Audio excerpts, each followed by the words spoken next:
Gibase sa aktual nga mga panghitabo nga nahisulat diha sa basahon ni Mormon, lain nga tugo ni Hesukristo.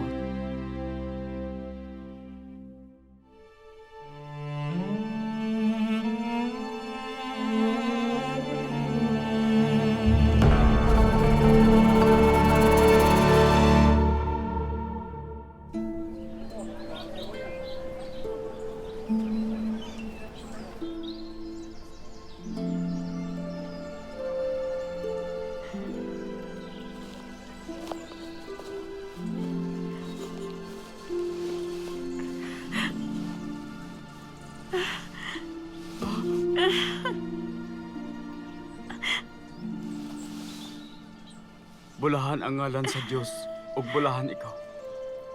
Kay ingon ka tinuod nga ikaw buhi, ako nakakita sa akong manunubos.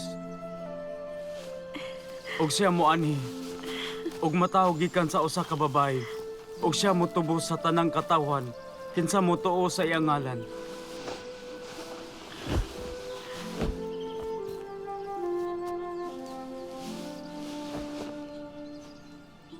O Diyos, salamat kanimo sa imong gibuhat ni ini nga katawan.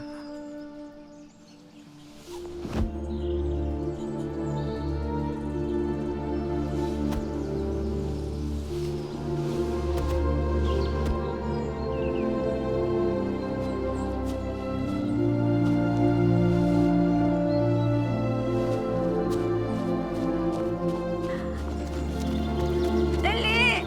Kinahanglan makita niyo ang gahom sa Diyos. Ang hari o ang reyna ang hari buhi. Dali! Kinahanglan makakita ka mo. Dali! Og tanaw ang gahom sa Diyos.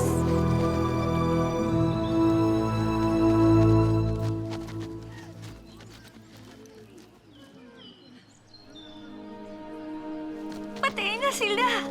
Usa ka Nephite, dako nga kadaot ang miabot sa hari o sa iyang balay. Ang hari ang nagdala ni ini nga dautan nga naha sa iyang balay. Kay siya may patay sa iyang mga sulugoon. Kay siya mitugot nga ang Nephite magpabilin sa yuta. Kanang tawhana maoy may patay sa akong igsoon. Siya ang gamhanang espiritu. Propeta siya, gipadala gikan sa Dios. Siya usa ka mangtas nga gipadala sa mga Nephite sa paghasol kanato.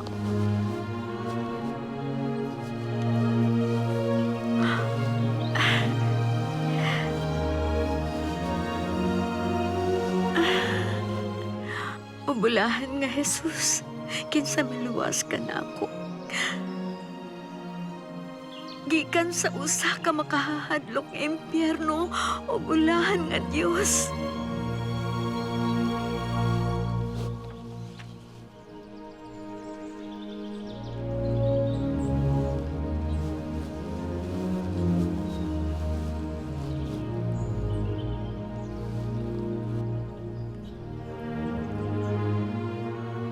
Kini usa ka tawo sa Dios.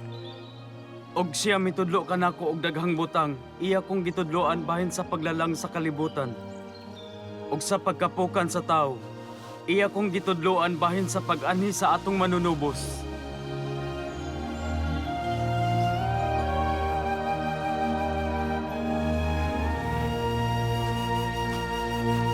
Nakakita ako sa akong manunubos ug ang akong kasing-kasing na usab.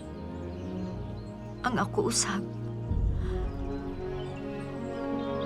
Tudluan nato ang katawhan sa mga butang sa Dios.